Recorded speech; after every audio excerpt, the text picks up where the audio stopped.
wá wo ohun tí gbajúgbajà olórin fújì Saheed Òṣùpá ṣe nílùú Ìbàdàn, ohun tó ṣe kọ sísọ. Ọ̀sẹ̀ tó kọjá ni fọ́nrán arábìnrin kan kalẹ̀kakò lójú òpó ayélujára níbi tí ẹnìkan ti ń fọ̀rọ̀ wá arábìnrin náà lẹ́nu wò. Àlùbọ́sà lárábìnrin náà ń tà ní ọjà Òjé nílùú Ìbàdàn. Arábìnrin ọ̀hún ni wọ́n ń pè ní Asake Alalubosa. Asake jẹ́ kó di mímọ̀ pé òun jẹ́ alátìlẹyìn àti olólùfẹ́ òǹkọrin fújì náà tí òun sì ń tẹ̀lé láti ọjọ́ pípẹ́ wá.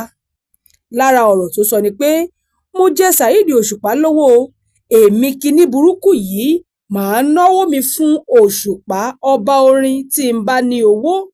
Lẹ́yìn tí ìròyìn náà tó ti gba gbogbo ojú òpó ayélujára kan, ṣàdédé ní ìgbésẹ̀ alágbára kan bá wáyé lórí ọ̀rọ̀ náà látàrí bí ẹni tó jẹ́ gbajúgbajà òǹkọrin tí gbogbo àwọn èèyàn máa ń pè ní ọba orin náà ṣe gbé ìgbésẹ̀ lórí ọ̀rọ̀ náà o.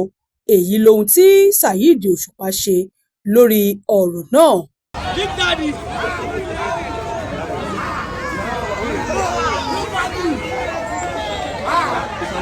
Big Daddy.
Logistics iṣẹ́ wọn dára wọ́n ta sánsán wọn kárí ayé.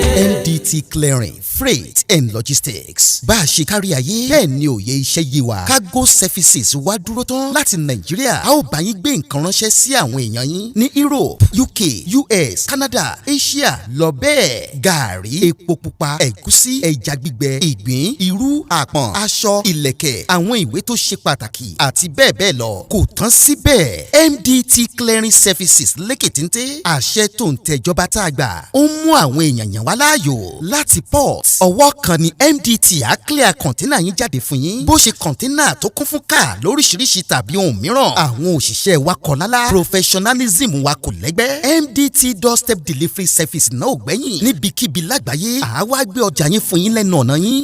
MDT tún bá ní rajà. Product sourcing. Ìyẹn ni pé à á ràn yín lọ́wọ́ láti ra ohun tí ẹ fẹ́. À á sì fi ránṣẹ́ sí yín ní kámọ́ kóbó. Ní MDT Clearing Freight and Logistics. Akájú ẹ̀, àtò, àlétò. Iṣẹ́ wa yàn, ó yanjú lówó péréte. Ẹ máa bọ̀ lólulẹ̀ iṣẹ́ MDT ní nọ́mbà 22 Latif Salami Street, Ajao Estate, Ìkẹjà, Lagos. A sì tún ní ẹ̀ka káàkiri orílẹ̀-èdè Nàìjíríà. Ẹ bá wa sọ̀rọ̀ 0818-231-1480 àti 0912-907-4004. Bákan náà, ilé-iṣẹ́ MDT lókè òkun wà ní Toronto, Canada. Please call +1647-289-5364. Website www.mdtfreights.com. MDT Clearing, Freight and Logistics. Assure delivery.